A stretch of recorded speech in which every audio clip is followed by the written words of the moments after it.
ನೋಡಿ, ಯಾವುದೇ ವ್ಯಕ್ತಿಗೆ ಅವ್ರದ್ದೇ ಆದಂಥ ಸ್ವಾತಂತ್ರ್ಯ ಅವ್ರಿಗಿದೆ, ಇಲ್ಲ ಅಂತ ನಾನು ಹೇಳೋದಿಲ್ಲ. ಆದರೆ ಅದನ್ನು ತೀರ್ಮಾನ ಮಾಡುವಂಥದ್ದು ಹೈಕಮಾಂಡ್ ಅಂತಕ್ಕಂಥದ್ದು ಮೊದಲಿಂದ ಎಲ್ಲರಿಗೂ ಗೊತ್ತಿರ್ತಕ್ಕಂಥ ವಿಷಯ. ಅವರು ಸಹ ಅದರ ಬಗ್ಗೆ ಅರಿವಿರಬೇಕಾಯಿತು. ಅದು ಯಾವ ಕಾರಣಕ್ಕೆ ನಾನೇ ಅಂತ ಹೇಳಿದ್ದಾರೆ ಅಂತ ನನಗೆ ಗೊತ್ತಿಲ್ಲ, ದಯಮಾಡಿ ಅವ್ರನ್ನೇ ಕೇಳಿ. ನಾವು 32 ವರ್ಷದಿಂದ ಕೆಲಸ ಮಾಡ್ಕೊಂಬಂದಿದ್ದೀನಿ, ಸಾಕಷ್ಟು ಕೆಲಸ ಮಾಡಿದ್ದೀನಿ. ನಗರ ಪಾಲಿಕೆ ಸದಸ್ಯನಾಗಿದ್ದೀನಿ, ಮತ್ತು ಮೂಡಾ ಚೇರ್ಮನ್ ಆಗಿ ಶಾಸಕನಾಗಿ ಕೆಲಸ ಮಾಡಿದ್ದೀನಿ, ಒಳ್ಳೆ ಕೆಲಸ ಮಾಡಿದ್ದೀನಿ. ಸಂಘಟನೆಯನ್ನು ಸಹ ಅವತ್ತಿಂದ ನಿರಂತರವಾಗಿ ಒಬ್ಬ ನಿಷ್ಠಾವಂತ ಕಾರ್ಯಕರ್ತನಾಗಿ ನಾನು ಮಾಡ್ಕೊಂಬಂದಿದ್ದೀನಿ.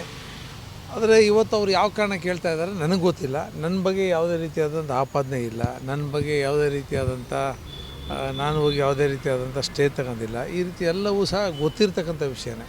ಕಳೆದ ಬಾರಿನೂ ಸಹ ಅವ್ರು ಹೇಳಿದರು, ಪಾರ್ಲಿಮೆಂಟಿಗೆ ನಾನಲ್ಲದೆ ಬೇರೆ ಯಾರು ಅಂತ ಹೇಳಿದರು. ಅದಾಯ್ತಾ? ಆಗಿಲ್ಲ. ಆ ಕಾರಣದಿಂದ ನಾ ಹೇಳೋದಿಷ್ಟೇ, ನಾವು ಪಕ್ಷ ಸಂಘಟನೆ ಮಾಡೋದು ನನ್ನ ದೃಷ್ಟಿಯಲ್ಲಿ ನಾನೊಬ್ಬ ಅಧ್ಯಕ್ಷನಾಗಿ, ನಗರ ಅಧ್ಯಕ್ಷನಾಗಿ ನಾನು 4 ಕ್ಷೇತ್ರನ ಗೆಲ್ಲಿಸುವಂಥ ಜವಾಬ್ದಾರಿ ನನ್ನ ಮೇಲಿದೆ. ನಾನು ಅದ್ರ ಬಗ್ಗೆ ಹೆಚ್ಚು ಒತ್ತು ಕೊಡ್ತೀನಿ ಹೊರತು ಈ ರೀತಿಯಾದಂಥ ವಿಚಾರಗಳಿಗೆ ನಾನು ಒತ್ತು ಕೊಡೋಲ್ಲ. ಯಾಕೆಂದರೆ ರಾಜ್ಯದ ವರಿಷ್ಠರು ಈಗಾಗಲೇ ಅದನ್ನೆಲ್ಲ ಗಮನಿಸ್ತಾ ಇದ್ದಾರೆ. ನಮ್ಮ ರಾಜ್ಯದ ವರಿಷ್ಠರಿರ್ಬೋದು, ರಾಷ್ಟ್ರ ವರಿಷ್ಠರಿರ್ಬೋದು, ಅದನ್ನೆಲ್ಲವನ್ನು ಸಹ ಗಮನಿಸ್ತಾರೆ. ನಾನು ಸೋತಿರ್ತಕ್ಕಂಥದ್ದು ತುಂಬ ನೇರೋ ಮಾರ್ಜಿನ್, ತುಂಬ ಕಡಿಮೆ ಅಂತರದಲ್ಲಿ ನಾನು ಸೋತಿರ್ತಕ್ಕಂಥದ್ದು.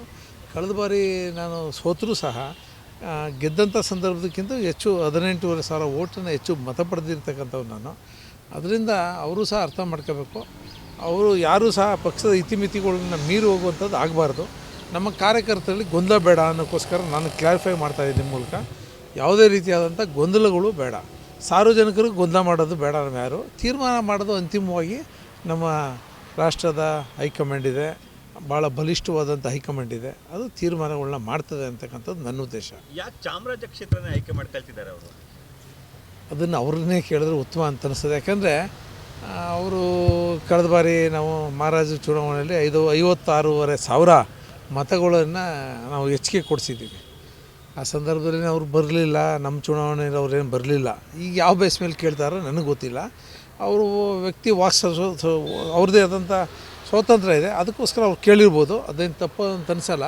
ಆದರೆ ನಮ್ಮ ಕ್ಲೈಮ್ ಏನಂದರೆ, ನಾನು ಇಷ್ಟು ವರ್ಷ 3 ಬಾರಿ ಅಲ್ಲಿ ಎಲೆಕ್ಷನ್ ನಿಂತಿದ್ದೀನಿ. ಚುನಾವಣೆ ನಾನು 2013ರಲ್ಲಿ ಇಡೀ ರಾಜ್ಯಕ್ಕೆ ಗೊತ್ತಿತ್ತು. ಅವತ್ತು BJP, KJP, BSR ಅಂತಕ್ಕಂಥ 3 ಪಕ್ಷ ಇದ್ದರೂ ಸಹ ನಾನು ಟಿಕೆಟೇ ಕೇಳಿರಲಿಲ್ಲ. ಅಂಥ ಸಂದರ್ಭದಲ್ಲೂ ಸಹ ನನಗೆ ಟಿಕೆಟ್ ಘೋಷಣೆ ಮಾಡಿದಾಗ ನಾನು ಮನೇಲಿ ಕೂರಬಾರ್ದು ಅನ್ನೋಕ್ಕೋಸ್ಕರ ನಮ್ಮ ಕಾರ್ಯಕರ್ತರಿಗೆ ಶಕ್ತಿ ಕೊಡೋ ದೃಷ್ಟಿಯಿಂದ, ನಮ್ಮ ಪಕ್ಷಕ್ಕೆ ಶಕ್ತಿ ತುಂಬೋ ದೃಷ್ಟಿಯಿಂದ ನಾನು ಹೋರಾಟ ಮಾಡಿದೆ. ಅವತ್ತು ಸಹ 27,000 ಓಟ್ ತಗೊಂಡೆ. ಅದಾದ ನೆಕ್ಸ್ಟ್ ಚುನಾವಣೆಯಲ್ಲಿ ನಾನು ಗೆದ್ದಿದ್ದೀನಿ. ಕಳೆದ ಬಾರಿ ಚುನಾವಣೆಯಲ್ಲೂ ಸಹ ಕೆಲವು ಈ ಸ್ಕೀಮ್ಗಳು ಮತ್ತು ಬೇರೆ ಬೇರೆ ಕಾರಣದಿಂದ ಭಾಳ ಕೆಲವೇ ನೇರೋ ಮಾರ್ಜಿನಲ್ಲಿ ಅವ್ರು ಗೆದ್ದಿದ್ದಾರೆ. ಆದರೆ ಅದನ್ನೇ ಒಂದು ಕಾರಣ ಇಟ್ಕೊಂಡು ನಾನು ನಿಂತ್ಕೊತೀನಿ ಅನ್ನೋಂಥದ್ದು ಸರಿ ಇಲ್ಲ. ಅವ್ರಿಗೆ ನನ್ನ ಸಲಹೆ ಏನಂದರೆ, ಬೇಕಾದಷ್ಟು ಅವರು ರಾಜ್ಯದ ನಾಯಕರಿದ್ದಾರೆ, ಮತ್ತು ಹಿಂದೂ ಹುಲಿ ಬೇರೆ ಇದ್ದಾರೆ. ಅವರು ಎಲ್ಲಿ ಬೇಕಾದ್ರೆ ನಿಲ್ಬೋದು. ಅವ್ರಿಗೆ ಭಗವಂತ ಶಕ್ತಿ ಕೊಟ್ಟಿದ್ದಾನೆ. ಅವ್ರು ನೋಡಿ, ಮೂಡಿಗೆರೆ ಆ ಕಡೆ ಚಿಕ್ಕಮಂಗ್ಳೂರು ಕಡೆಯವರು ಇಲ್ಲಿ ಬಂದು ನಿಂತ್ಕೊಂಡು ಗೆದ್ದರು. ಅದೇ ಥರ ರಾಜ್ಯದ ಯಾವ ಮೂಲೆಯಲ್ಲಿ ಬೇಕಾದ್ರೂ ನಿಂತ್ಕೊಂಡು ಗೆಲ್ಬೋದು. ಅಲ್ಲಿ ಗೆಲ್ಲುವಂಥ ವ್ಯವಸ್ಥೆ ಆಗಲಿ. ನಾನು ಯಾವ ಊರಿಗೂ ಹೋಗೋಕ್ಕಾಗಲ್ಲ, ಇರೋದು ಒಂದೇ ಊರು, ನಂದು ಹುಟ್ಟೂರು ಇದು. ಇಲ್ಲೇ ನಾನು ಹೋರಾಟ ಮಾಡಬೇಕಾಗುತ್ತೆ. ನಮ್ಮ ಹೋರಾಟ ಏನಿದ್ರು ಇಲ್ಲೇ. ನಾನು ನನಗೆ ಒಂದು ವಿಶ್ವಾಸ ಇದೆ, 2028ಕ್ಕೂ ಸಹ ನಮ್ಮ ವರಿಷ್ಠರು, ನಮ್ಮ ರಾಜ್ಯ ನಾಯಕರು ನನಗೆ ಆಶೀರ್ವಾದ ಮಾಡ್ತಾರೆ ಅಂತಕ್ಕಂಥ ವಿಶ್ವಾಸ ನನಗಿದೆ. ನಮ್ಮ ಬಳಿ 100 ಕಾರ್ಯಕರ್ತರು ಇದ್ದಾರೆ ಅಂತ ಅವ್ರು ಹೇಳ್ತಾ ಇರ್ತಾರೆ. ಅವ್ರ ಹಿಂದೆನೇ ಮಂಡಳ ಅಧ್ಯಕ್ಷರು ಎಲ್ಲರೂ ಕೂಡ ಇದ್ದಾರೆ. ಹಾಗಾಗಿ ಗೊಂದಲ ಶುರುವಾಗ್ತಿದೆ ಕಾರ್ಯಕರ್ತರು.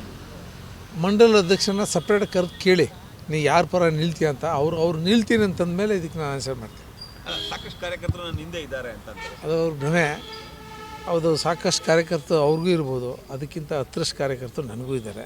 ಯಾಕೆಂದರೆ ಕಳೆದ 30 ವರ್ಷದಿಂದ ನಾನು ಇದೇ ಊರಲ್ಲಿ 35 ವರ್ಷದಿಂದ ಇದೇ ಊರಲ್ಲಿ ಕೆಲಸ ಮಾಡಿರೋನು. ನನಗೆ ನನ್ನದೇ ಆದಂಥ ಶಕ್ತಿ ಇದೆ, ನಮ್ಮ ಸಂಬಂಧಿಕರಿದ್ದಾರೆ, ನಮ್ಮ ಸ್ನೇಹಿತರಿದ್ದಾರೆ, ಹಿತೈಷಿಗಳಿದ್ದಾರೆ. ಪಾಪ ಅವರು ಯಾವ ಬೇಸ್ ಮೇಲೆ ಕೇಳ್ತಾ ಇದ್ದಾರೆ ಅಂತ ಅವ್ರನ್ನೇ ಕೇಳಬೇಕು ನೀವು. ಮತ್ತು ನನಗೆ ವಿಶ್ವಾಸ ಇದೆ, ನಮ್ಮ ವರಿಷ್ಠರು ನನಗೆ ಯಾವತ್ತೂ ಕೈ ಬಿಟ್ಟಿಲ್ಲ. ಮುಂದೆ 2028ರ ಚುನಾವಣೆಯಲ್ಲೂ ಸಹ ನಾನು ಕೈ ಬಿಡಲ್ಲ ಅಂತಕ್ಕಂಥ ವಿಶ್ವಾಸ ನನಗಿದೆ. ಕವರ್ ಸಂಸ್ಕೃತಿ ಇಲ್ಲ ಇಲ್ಲಿ ಅಂತ ಅಂತೀರ ಸರ್? ಕವರ್ ಸಂಸ್ಕೃತಿ ಈವರೆಗೆ ಮಾಡ್ಕೊಂಬಂದಿದೆ? ನನಗೆ ಗೊತ್ತಿಲ್ಲ, ಅದು ಅವ್ರನ್ನೇ ಕೇಳಬೇಕು ನೀವು. ಕವರ್ ಸಂಸ್ಕೃತಿ ಅನ್ನುವಂಥದ್ದು BJPನಲ್ಲಿಲ್ಲ. ಅವ್ರು ಯಾಕೆ BJPಲಿದ್ದು ಈ ಥರ ವಿಚಾರಗಳನ್ನ ಹೇಳಿದ್ರು ಅಂತ ನನಗೆ ಗೊತ್ತಿಲ್ಲ. ನಮಗೆ ಹೇಳಿದ್ರು ಇಲ್ಲ ಬೇರೆ ಪಕ್ಷದವ್ರಿಗೆ ಹೇಳಿದಾರೆ, ನಂಗೆ ಗೊತ್ತಿಲ್ಲ ಆ ವಿಷಯ. ಇಷ್ಟು ದಿವಸ ಸೈಲೆಂಟ್ ಆಗಿದ್ದಾರೆ, ದಿಢೀರ್ ಆಕ್ಟಿವ್ ಆಗಿರೋದು ಏನು ನಿಮ್ಗೇನು ನಗರ ಅಧ್ಯಕ್ಷರಾಗಿ ನಿಮ್ಗೇನು ಅನಿಸ್ತು? ನನಗೆ ಇದೇನು ಅವ್ರದ್ದು ಹೊಸ್ತೇನಲ್ಲ, ಅದು ಆ ಥರದ್ದು ಏನು ಸಹಜವಾಗಿ ಅವರು ಇದೇ ಥರ ಇರ್ತಾರೆ. ಅದರಿಂದ ಅವ್ರ ಬಗ್ಗೆ ನಾನು ಜಾಸ್ತಿ ಹೆಚ್ಚು ಅವ್ರ ಬಗ್ಗೆ ಅವ್ರ ಬಗ್ಗೆ ತಲೆ ಕೆಡಿಸ್ಕೊಳ್ದೆ. ನನ್ನ ಉದ್ದೇಶ ಏನು, ನಮ್ಮ ಕ್ಷೇತ್ರದಲ್ಲಿ ನನ್ನ ಇನ್ಚಾರ್ಜ್ ಇದ್ದೀನಿ, ನಾನು ಅಧ್ಯಕ್ಷನಾಗಿದ್ದೀನಿ, ನಾನು ವಿಭಾಗದ ಪ್ರಭಾರಿ ಆಗಿದೆ, ಮತ್ತು ಸ್ಲಮ್ ಮೋರ್ಚಾದ ರಾಜ್ಯಾಧ್ಯಕ್ಷ ಆಗಿದೆ, ಪ್ರಧಾನ ಕಾರ್ಯದರ್ಶಿ ಆಗಿದೆ, ಉಪಾಧ್ಯಕ್ಷ ಆಗಿದೆ. ಎಲ್ಲವನ್ನು ನನ್ನ ಪಕ್ಷ ನಂಗೆ ಕೊಟ್ಟಿದೆ. ಆ ಕಾರಣದಿಂದ ನಾನು ಒತ್ತು ಕೊಡಬೇಕಾದದ್ದೇನು, ನಾನು ಒತ್ತು ಕೊಡಬೇಕಾಗಿದ್ದು ಪಾರ್ಟಿಯ ಸಂಘಟನೆಗೆ. ಅಷ್ಟನ್ನು ಮಾತ್ರ ನಾನು ಮಾಡ್ತೀನಿ. ನಿಮ್ಮ ಜೊತೆನೇ ಬರ್ತಿದ್ರು ಸರ್, ಅಣ್ಣ ಹಾಂ, ಈಗಲೂ ಅವ್ರ ಅಣ್ಣ ತಮ್ಮನೇ ನಾವು. ಆದರೆ ಏನು ಮಾಡೋದು, ಅಧಿಕಾರ ಅನ್ನುವಂಥದ್ದು ಆಸೆ ಪ್ರತಿಯೊಬ್ಬ ಮನುಷ್ಯನಿಗೂ ಇರ್ತದೆ. ಆ ಕಾರಣಕ್ಕೋಸ್ಕರ ಆ ಥರ ನಡ್ಕೊಂಡಿದ್ದಾರೆ ಅಂತ ನನಗನ್ನಿಸ್ತದೆ.